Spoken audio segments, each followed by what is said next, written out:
7, 6, 5, 4, 3, 2, 1.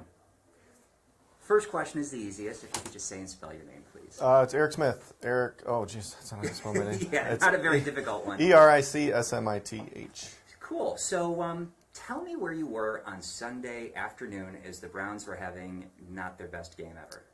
So I spent the morning with my family. We went to get some breakfast, and about 2, I think I left around 2 o'clock to DJ a wedding down at Ariel International, right off the shoreway there. Was it a good wedding? It was an awesome wedding, yeah. It was really fun. Good wedding. Not a very good football game. Are you a Browns fan at all? I'm a fan. I actually haven't watched a game. I kind of gave up in 2010. Okay. I said once they put something on the field worth watching, I would watch again. And I just gave up cold turkey, and it's been awesome to have my Sundays back. For work? Yeah, well, just hanging out with my kids and stuff. Sure. And this year I was finally like, oh, maybe I'll watch a game. Like even that morning at breakfast, I was like, because we cut cable, I told my wife, I don't even think we have a way to watch the game if I wanted to, like currently. Well, it's ironic then that the Browns reached out to you. And tell me about that. What, was yesterday? No, it was this morning. This morning? Yeah. What time? 9 o'clock. You get a call at 9 o'clock. And what 9 o'clock. And it came up as Cleveland Browns, and they asked for me by name. And I was like, oh, cool, maybe they want some music or something for an event. And because you are a DJ. Because I'm a DJ, and I sell bands and other DJs here at Cleveland Music Group. And so they called you at work? They called me at work and asked my name, and right away I could tell this wasn't like a normal inquiry call. The tone wasn't? Nope. He started off by introducing himself as Bob Civic. He was the, I think, VP of ticketing and sales, something like that at the Browns, and that he's identified me by face and tattoos from the different security footage, multiple cameras. And are you like from what? Did you know about what incident he was I referring didn't to? know what he was talking about. So I just heard something on the radio this morning, just really quickly, because I don't listen to the radio very much, about an incident with a beer getting thrown and somebody being banned for life. And I was like, okay, change the channel. You weren't even interested. Not interested. Yeah. And then he says, and we have proof that you bought the ticket. Proof. And you're involved in this incident, and you're being banned for life from FirstEnergy Stadium. And I said, my first thing was just like, I have no idea what you're talking about. So did he walk you back through what happened? Yeah, but he wasn't nice. And obviously, the more he was digging into me, I got upset. And then he started getting mad at me, well, you don't have to be defensive. If you're innocent, you wouldn't be so defensive. It's like, but I didn't do it. You have the wrong person, obviously.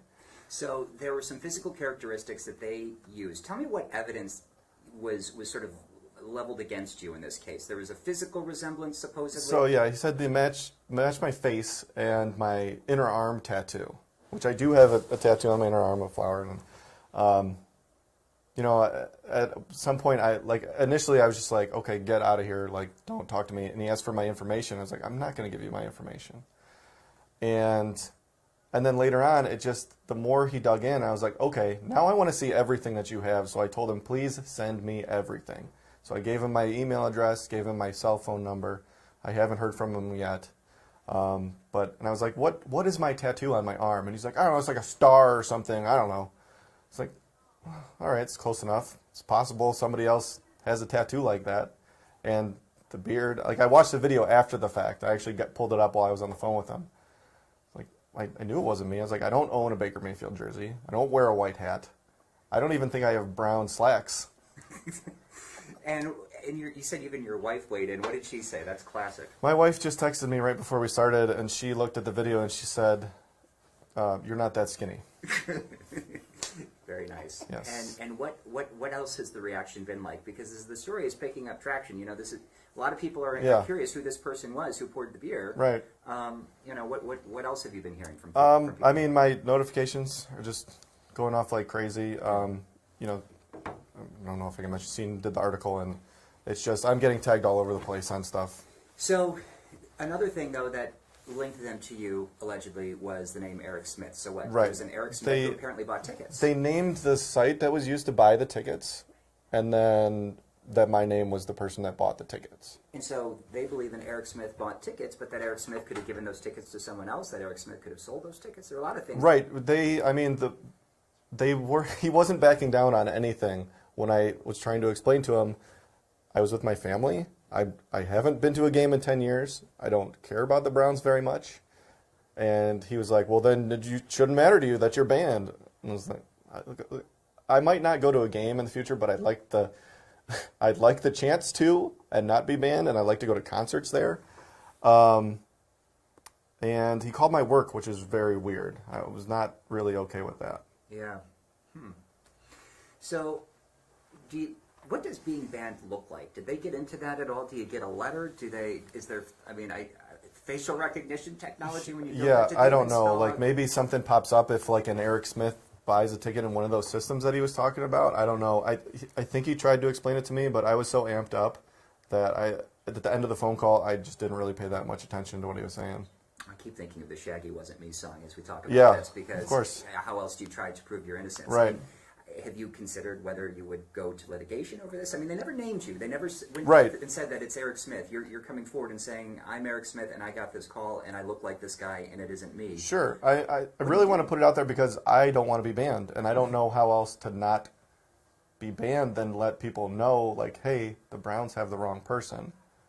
And he didn't even want to explore the idea that it wasn't me on the phone. And in terms of finding the real person, how important do you think that is? I guess for clearing you, and probably putting. Well, I think he got off the phone probably and was like, "Well, we've got our guy. That's it." And even if I wasn't the guy, if I didn't say anything, they could still say we handled it internally. We got the guy. It's fine. But coming forward and telling them, "Hey, you didn't get the guy.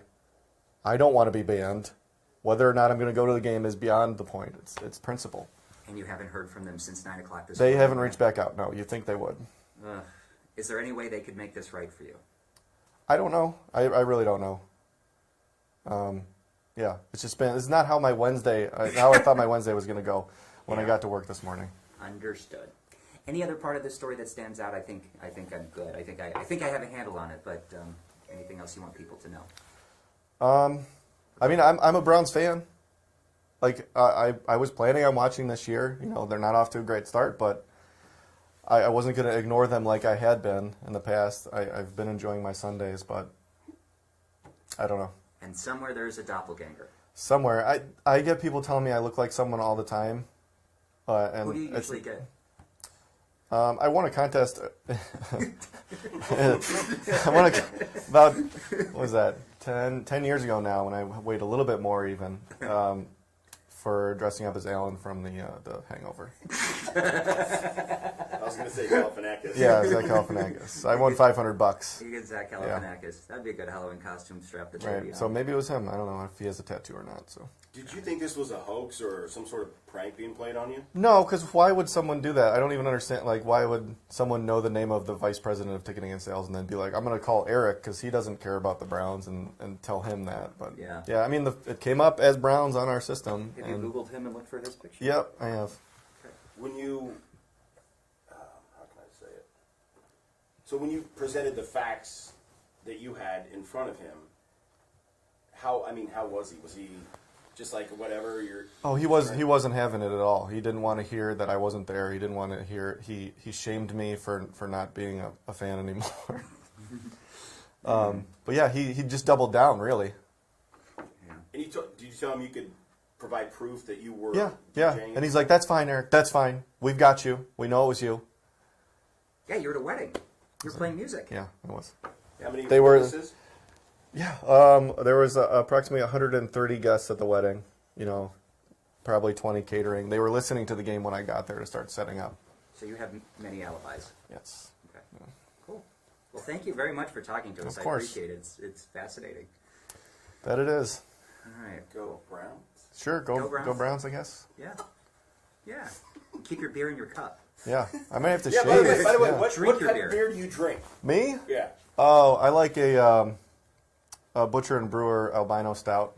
Fancy. Ones that they don't sell at FirstEnergy. I don't think so. I haven't been there for a while, so I wouldn't know. When was the last time you had Bud Light? I can't remember. when I was drinking that kind of beer, it was Miller Lite.